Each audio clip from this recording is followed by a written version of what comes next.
La team, bonjour. Nous allons écouter ici le message du président Laurent Gbagbo à la nation ivoirienne. Le président Laurent Gbagbo a décidé de faire une sortie car les temps sont difficiles. Comme il a dit au début, il n'a pas cette habitude de parler pendant la fête de l'indépendance de la Côte d'Ivoire, mais cette fois-ci, les problèmes sont importants. Et pour moi, qui est un pro Laurent Gbagbo, pour moi, qui est un partisan du président Laurent Gbagbo, j'attendais clairement qu'il dise quelque chose par rapport au cas du Niger et sur la mort du président Henri Konan Bédié. Je suis donc satisfait de voir ce discours que j'attends depuis le premier jour du décès du président Henri Konan Bédié, mais aussi depuis le premier jour qu'il y a eu cette décision de la CEDEAO d'attaquer le Niger militairement. Et bah, je ne serai pas du tout déçu par la position de l'homme. Car une fois de plus, il va nous démontrer à travers ses propos que lui n'a jamais été partisan des attaques militaires. Il n'a jamais été partisan des complots militaires pour déstabiliser un pays de la sous-région. Et une fois de plus, surtout pour ceux qui connaissent le passé du président Laurent Gbagbo, la façon dont il a toujours géré les problèmes, même quand il avait en face de lui une rébellion, et dont il avait même tous les droits légaux pour attaquer cette rébellion militairement, il a toujours prôné le dialogue. Il a toujours voulu avoir une issue favorable pour mettre fin au conflit de manière définitive. Et beaucoup disent même que c'est à cause de son amour pour la démocratie, de son amour pour le dialogue qu'il a perdu le pouvoir. Et quand bien même nous n'avons pas envie de croire, on dit peut-être c'est vrai, peut-être parce qu'il a été très démocrate, parce qu'il a tellement aimé le dialogue qu'il a perdu le pouvoir. Mais aujourd'hui, il montre une fois de plus que c'est la voie à suivre, le dialogue. Tendre les mains aux autres et comprendre aussi quelles sont les véritables raisons pour lesquelles les coups d'État ont été menés. La team, écoutons ici le porte-parole du président Laurent Gbagbo, Justin Koné-Katina, qui a décidé ici de nous donner les paroles même du président Laurent Gbagbo. Écoutons. Ok. Monsieur le ministre d'État, Lida Moïse, le ministre des Frontières locaux, monsieur le gouverneur Lacouri, madame l'honorable député Odette Soyer, Odette oui. Odette Lorion, Marie Lorion, Odette, modèle. Le préfet, tous membres du CSP, le professeur mesdames et messieurs les journalistes, chers amis de la presse,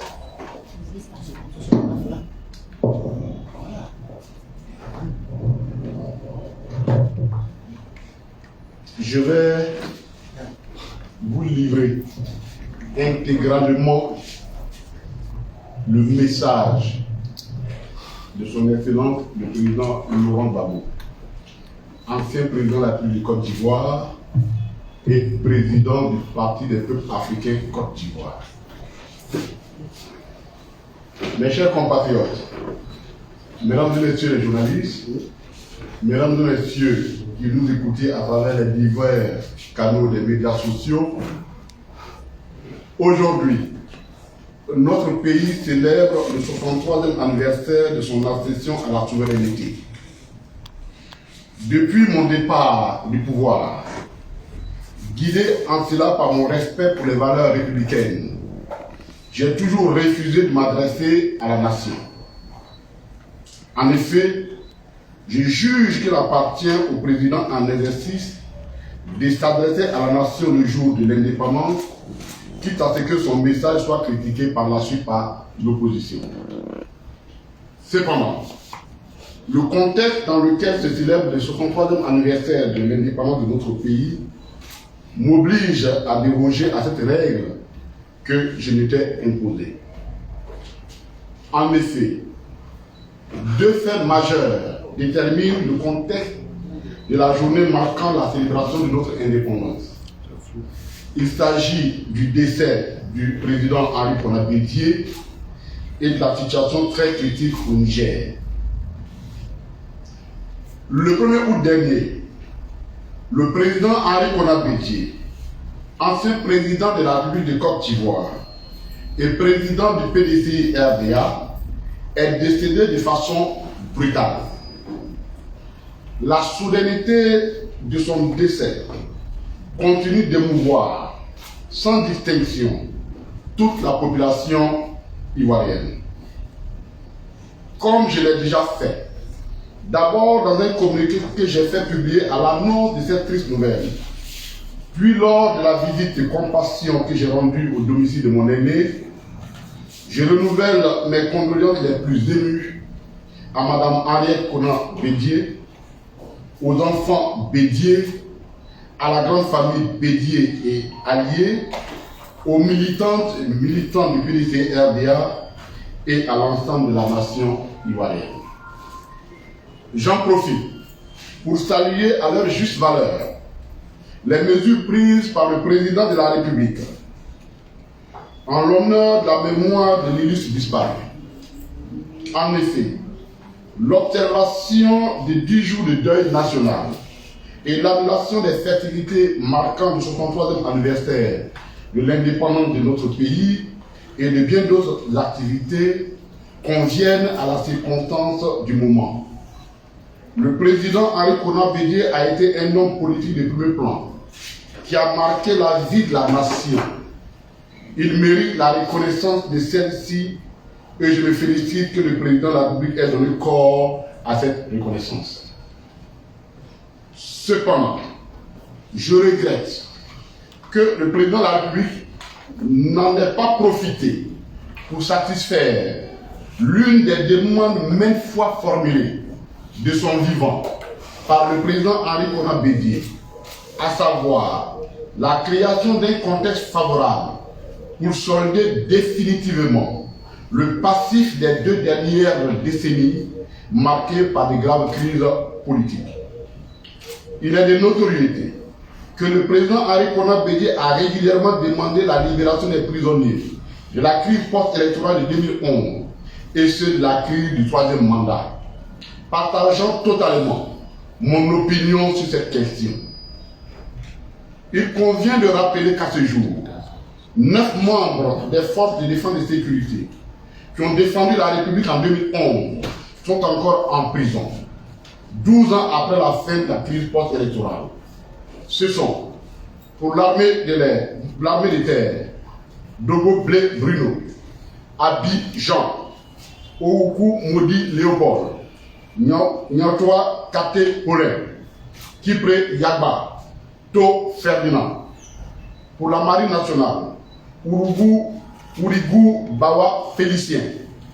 Pour la gendarmerie nationale, Seka Yapo Anselme. Et pour la police, Osé Logué. Quel que soit ce qui est reproché à ces personnes, l'absence de mesures de clémence à leur endroit, doublé de l'omission de poursuites contre les personnes réputées proches du régime en place, malgré les faits graves dont ils sont suspectés, risque de transformer leur sanction correctionnelle en sanction de vengeance. Toute chose qui dénature même le centre de la correctionnelle dans une république. Par ailleurs, en Afrique, c'est dans les circonstances de deuil particulièrement douloureux que la société se regroupe pour expurger de son sein les effets pervers des différents antagonismes afin d'amorcer un nouveau départ. Le maintien en prison des militaires ainsi que des civils, ces derniers emprisonnés avant et à la suite de la crise née du 3e mandat, prolonge le souvenir du passé douloureux de notre nation et entretient un antagonisme permanent qui ne favorise pas la réconciliation nationale. C'est bien la persistance dans la conscience nationale des effets des différentes crises de ces 2 dernières décennies qui nourrit les peurs et le pessimisme de ceux de nos compatriotes qui sont encore en exil. La fin proclamée du statut de réfugié à nos compatriotes ne peut cacher la réalité indiscutable que beaucoup de nos concitoyens continuent de vivre hors de notre pays suite aux différentes crises politiques. Le décès en exil au Togo de M. Amédée Kwasi Blé, ancien secrétaire général de la présidence de la République, en constitue la parfaite illustration. chaque fois que le gouvernement élargit un prisonnier ou facilite le retour de nos compatriotes encore en exil du fait des crises politiques, il œuvre au renforcement de la cohésion nationale. C'est pourquoi je me félicite du retour des artistes Gadi Sely, Serge Kassi et François Kensy. Je continue d'appeler la libération de tous les prisonniers politiques et civils, militaires et civils. Je pense, en ce qui les concerne, spécialement en ces derniers, je pense en ce qui concerne les derniers à M. Suleiman Kamagaté Dissou Toussoul et ses amis. J'appelle ici encore le retour rassuré de nos compatriotes encore en exil. À propos, je persiste à croire qu'il n'est pas bon pour l'image de notre pays que l'ancien Premier ministre, M. Soro Guillaume, soit toujours en exil. Le second sujet qui détermine le contexte dans lequel se célèbre le 63e anniversaire de notre indépendance est incontestablement la situation préoccupante qui prévaut au Niger. J'affirme d'emblée mon opposition, durée connue de belle lurette, à toutes les formes de coup d'État, qu'ils soient militaires ou civils. Les manipulations des constitutions pour se maintenir au pouvoir ne sont possibles que parce que les auteurs s'appuient sur la frappe brutale des armées pour faire prospérer leurs entreprises. De ce point de vue, même si les modes opératoires sont distincts, le mécanisme de prise ou de conservation du pouvoir repose, dans les deux cas, sur le même principe de base, l'usage de la force. Je condamne donc la prise de pouvoir par les armes au Niger. Elle porte atteinte à la démocratie dont je reste un fervent défenseur. Toutefois, les mesures de rétorsion inédites prises contre le président nigérien, dont certaines jurent avec le droit international privé ou public, sont inacceptables. Le recours à la violence envisagé par la CEDEAO me paraît être la pire des solutions à cette crise. S'il est constant dans la culture africaine d'aider à éteindre le feu qui consume la case du voisin, la sagesse recommande de ne pas y asperger un liquide inflammable au risque d'aggraver l'incendie. Je dénonce ces mesures en ce qu'elles ne font qu'aggraver la situation de précarité du peuple frère du Niger. La dépendance des pays de l'Interland au port des pays côtiers ne peut constituer une arme politique contre eux. Autrement, nous mettons en péril la solidarité entre les peuples frères de la CEDEAO. Je dénonce par-dessus tout le recours à la guerre pour résorber cette crise. Le peuple nigérien comprendrait difficilement que les pays frères de l'espace CEDEAO aient pu lever une armée pour venir combattre l'armée nationale de leur pays, alors que celle-ci fait face au terrorisme depuis une décennie, sans le concours direct d'aucune armée de la sous-région. Cela risque de constituer un fâcheux précédent dans l'histoire de notre organisation sous-régionale.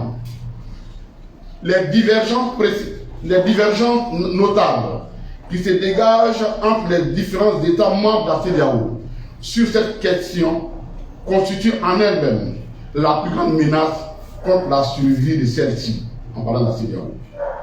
Dans le contexte actuel des batailles géostratégiques en puissance, le risque qu'une guerre au Niger se transforme en affrontement entre puissances étrangères au continent africain relève de la plus forte probabilité. Notre continent se remettrait difficilement d'un tel scénario. C'est pourquoi j'en appelle à la retenue de toutes les parties pour privilégier les solutions politiques et diplomatiques. Dans une perspective plus large, je suggère à la CEDEAO de prendre prétexte de la crise du Niger pour mener une réflexion approfondie sur les causes de la multiplication des coups d'État dans l'espace CEDEAO. La prolifération des coups d'État dans notre espace commun, souvent adoubée par les populations, nous contraint à cet exercice. Vouloir interpréter la situation nigérienne différemment des précédentes situations en Guinée, au Mali, au Burkina Faso est manifestement une fuite en avant. Dans chacun des 4 cas, l'armée a renversé un président réputé être élu démocratiquement. Pour ma part, je comprends cette situation comme relevant d'une crise systémique due, d'une part, au dévoiement de la démocratie pour laquelle la jeunesse africaine a payé le lourd tribut dans les années 90 et d'autre part, aux mutations qui s'opèrent dans le monde. La jeunesse et les populations africaines se sentent de plus en plus désabusées par la pratique de la démocratie à laquelle elles continuent pourtant de croire. Il faut donner une réponse rassurante à leurs interrogations et aux autres inquiétudes.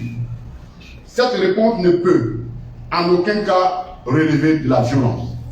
Dans cette perspective, je souhaite que la CEDEAO oriente les actions militaires prioritairement vers la lutte contre les terroristes auxquels font face les pays du Sahel, de sorte à enlever tout prétexte aux armées de faire irruption dans la vie politique des pays.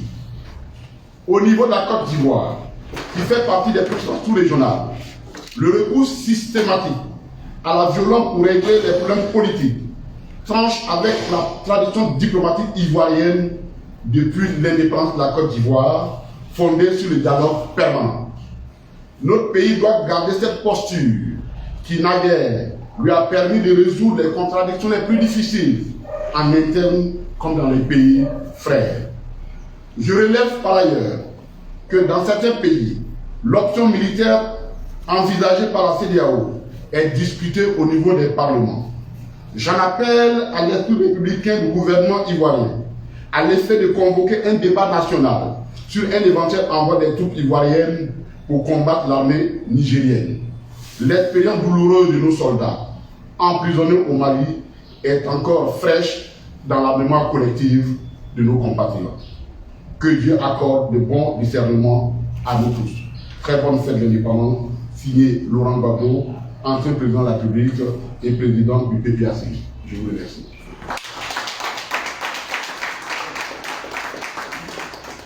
Bon, c'est le discours du président.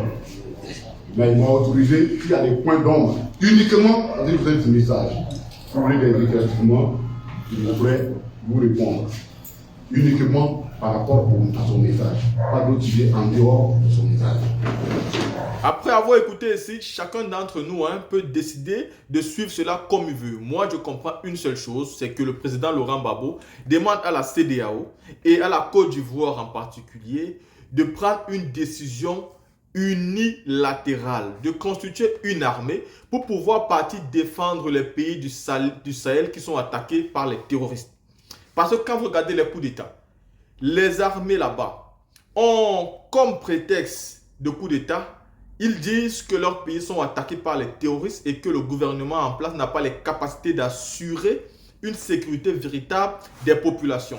Et si vous allez vérifier, c'est fondé les propos du président Laurent Gbagbo. C'est sur cette base-là que les armées font des coups d'État.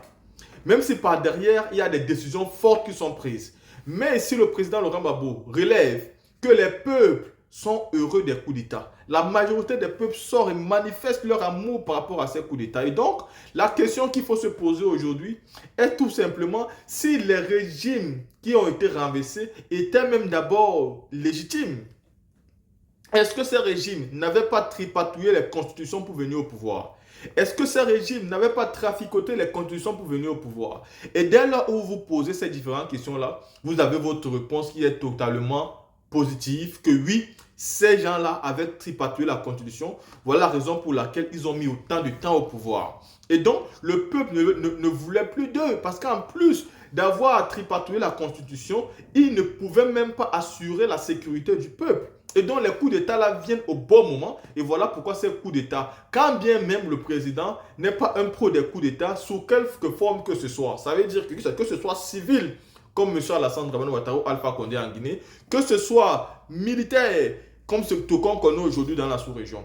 Parce que tous ces coups d'État là visent à prendre le pouvoir par la force. Et ça, on n'est pas d'accord. Mais aujourd'hui, nous devons donc savoir qu'au lieu de partir attaquer les militaires qui ont fait des coups d'État militaires, il faut regarder le problème dans le fond. Et dans le fond, il y a un tripatouillage de la Constitution. il y a les élections qui ne sont pas gagnées de manière claire et de manière libre. Le peuple n'a jamais eu droit au choix. Et finalement, le peuple n'a pas eu droit à avoir toute la sécurité. Aujourd'hui, par exemple, en Côte d'Ivoire, je l'ai déjà dit plusieurs fois, M. Ouattara est président de la Côte d'Ivoire. Ça, c'est vrai. Mais est-ce qu'il est légitime? Non. Quand il est parti aux élections, il avait en face de lui l'opposant Kakabi. Quand il est en train de vouloir repartir aux élections en éliminant Henri Konan Bédié, le président Laurent Gbagbo. Parce que figurez-vous que dans cette sortie du président Laurent Gbagbo, il a aussi tenu à parler du président Henri Konan Bédié, parler de son décès et se poser la question de savoir pourquoi cette mort subite, pourquoi aussi rapidement, qu'est-ce qui s'est réellement passé, pourquoi le président Bédié, à son départ à l'hôpital, on n'a pas eu besoin de beaucoup de temps pour nous annoncer sa mort. Qu'est-ce qui s'est réellement passé? Donc, toutes les questions, c'est-à-dire et l'incertitude qui est autour de sa mort est seulement normale. Et donc, ces différentes situations qui arrivent en Afrique doivent permettre à la CEDEAO de se poser de véritables questions, mais aussi à la communauté internationale. Au lieu de venir utiliser les armes pour tout faire en essayant de reporter la guerre qui est en Ukraine en Afrique, il faut vous poser de bonnes questions.